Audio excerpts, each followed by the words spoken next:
Got an LG oven, and the bake element's gone out, and so what I'm going to show you is just how to replace the element. I've been reading about it, and there aren't any videos. I thought it might be helpful for someone. First thing is you got to take the back cover off. I've already undone the screws.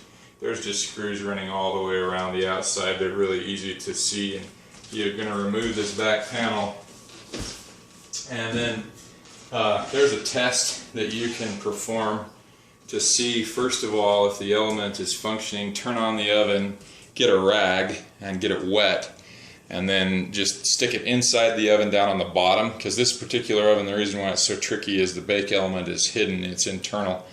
So you just set the oven on 350, and then put a wet rag in there and set it on the base of the oven, and if it sizzles after 2 minutes, you'll know that there's something else wrong, why it's not heating up. Mine did not sizzle, but nothing happened. So what I did next is got a multimeter, and for mine to do the continuity test, I set it here. You'll have to use your own, just prepare it, get it all ready to go. If you set it on, here's the bake element right here, and you'll notice that I get nothing. Now if I bring it up here, see I'm getting between 9 and 50 there, and same with this particular one here. So I'm good.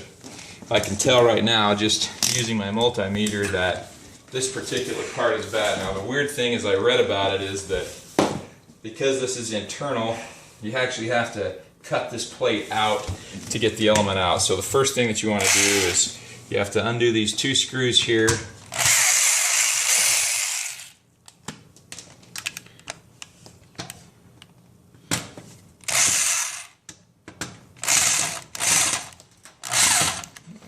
Stubborn, isn't it?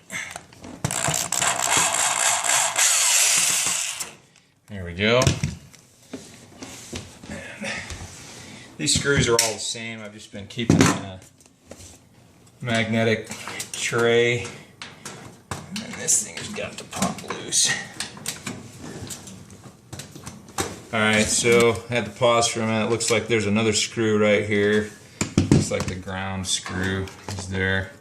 Alright, you're just going to pop this thing out like that. Maybe slide the power cord up a little bit so you've got enough room. I don't want to undo this whole thing. Yeah, there you go.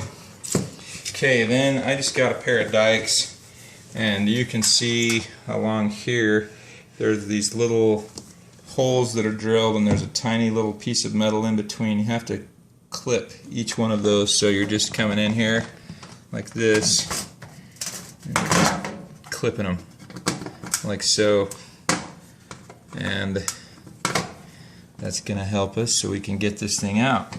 Alright, so now this wire right here is in the way, so I'm just gonna take that out, and it'll move so I can. This goes down to your warming element down in the warming tray. Now you can see that I'm starting to get separation here between these. I'm just kind of wiggling, get it to break loose. So I'm just going to kind of press here and prod on this a little bit and see if I can get this to pop loose.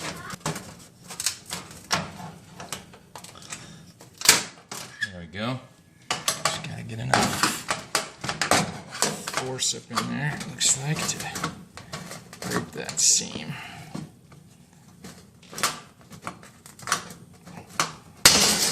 Sweet. Okay, I don't know what this is made out of, and I hate fiberglass in my fingers, so I'm just gonna put some gloves on just in case. And this does not come out. It looks like it just bends up like that. Okay. Now it looks to me like, come down here below. Ah, there we go. Okay, get down low. You see right up in there, there's 2 screws. These 2 screws are mounting the ends of the bake element. So you got to get up in here and get these 2 screws out.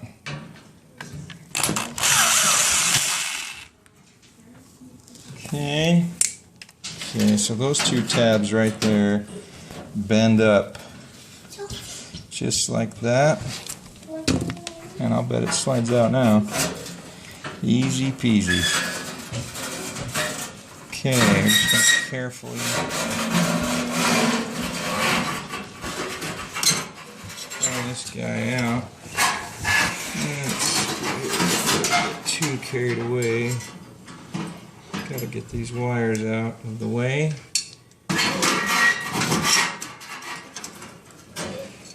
Okay, and there's a little bracket at the bottom of it, so it's going to get hung up. If you show down here, Kate, see this right there?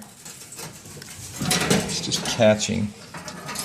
This one's bent a little bit. Just get your screwdriver and something to pry it up. Pry this down. There we go. There it is. Right there. You can see here on this end, you can see some problems going on right there. That's, to me, it looks like that's where it's failed. Alright, I ordered my part off of just a online resource. Amazon had them. I'll put in the comments. Oh yeah, check this out right there. You can see right here that it has burned clear through the metal right there, and that's where it failed. Alright, so let's get the new one.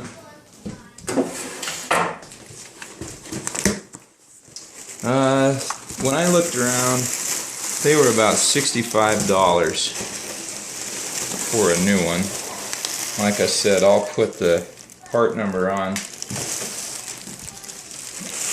mine. I actually bought my range through Home Depot, and they have a website that'll help you find part numbers, which is convenient. I'll also put that in the comments.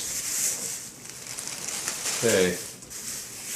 Now, we observed, so that we get this inserted correctly. Looks like that got bent a little bit. No biggie, it's not broken. It's fine. We observed that these two brackets right here, this bracket and this one, that was going down, and those tabs came through these holes, so just put it back in place the way you pulled it out.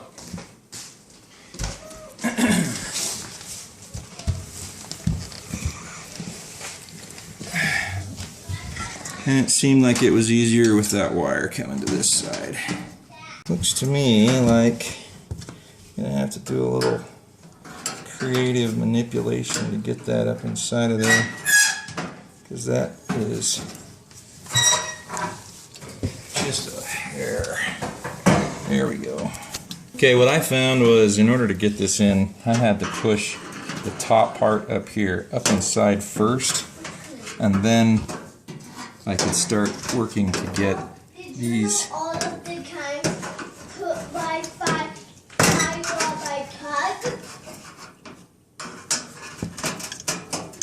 Just not an easy thing. This is Like, that a little bit tricky to get this in here. There, I got that one side finally. You can see this is probably unique to mine, so I'm not going to bore you with the details of how I get this inside. Alright, I got that in. That just took a few minutes to fiddle around with getting the bracket inside. That was probably just something unique to my oven. But just about got this in here. Feels like running into something at the end. Alright, good deal. Tabs went up inside, and those tabs back down with your screwdriver or whatever.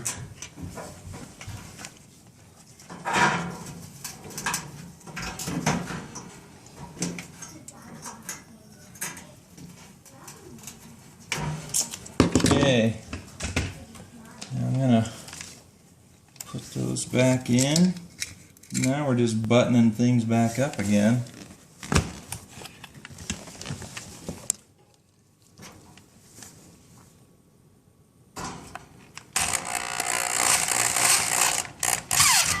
Okay, now I got the screws in. We're just gonna put the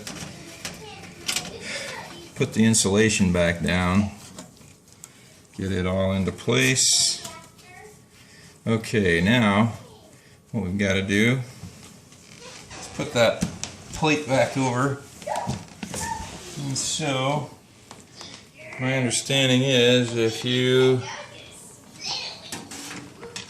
turn this around,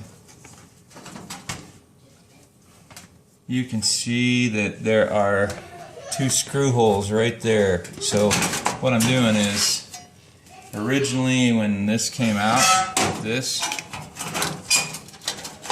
is how it was originally fit when I trimmed it. I'm taking the plate and I'm flipping it. And what's happening now is there are 2 screw holes that are lining up here and here. And those 2 screw holes, that's where I'm gonna put this thing back in. So I'm actually just gonna steal 2 screws from the back plate because the back cover had a lot of screws. I can imagine I'm gonna find 1 or 2 that I could do without. I'm not gonna go buy anything.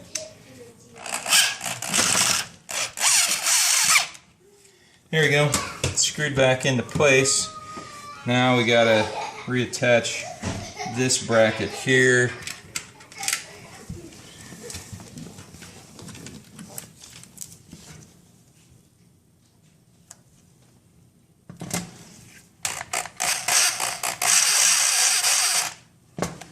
Holding those wires out of the way. Black on mine was on the right, yellow was on the left.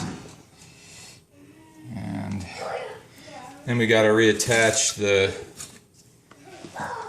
power cord box over here, remembering there were 3 screws on mine that I had to take out. Now when you flip this plate around, it still has the same hole pattern to mount your power cord bracket. So I'm gonna screw in the 2 top screws, and there's little tabs down below. There's little tabs down below right here. Those tabs put it right in the precise location where it needs to be. So then just coming in here,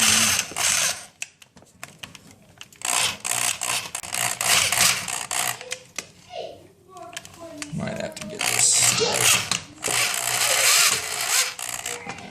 Okay, I got the power cord screwed back into place. Now what I need is to get the back cover put back on, which is not hard. Just putting this thing over here.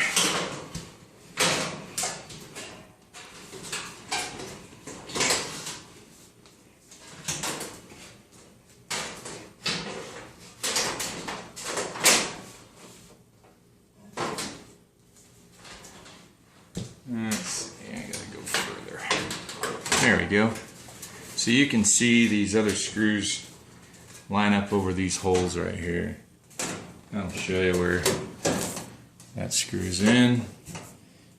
And get this. And just start putting your screws back in. Since I cannibalized this sucker and took some screws that went in other places for the bracket to screw it back on, just some sheet metal screws will do. That's all I've grabbed, is just 2 sheet metal screws. Just to screw this plate back in. Cover up the power cord. Okay. And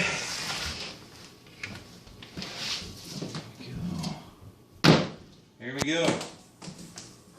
Time to test this thing and see if it's working.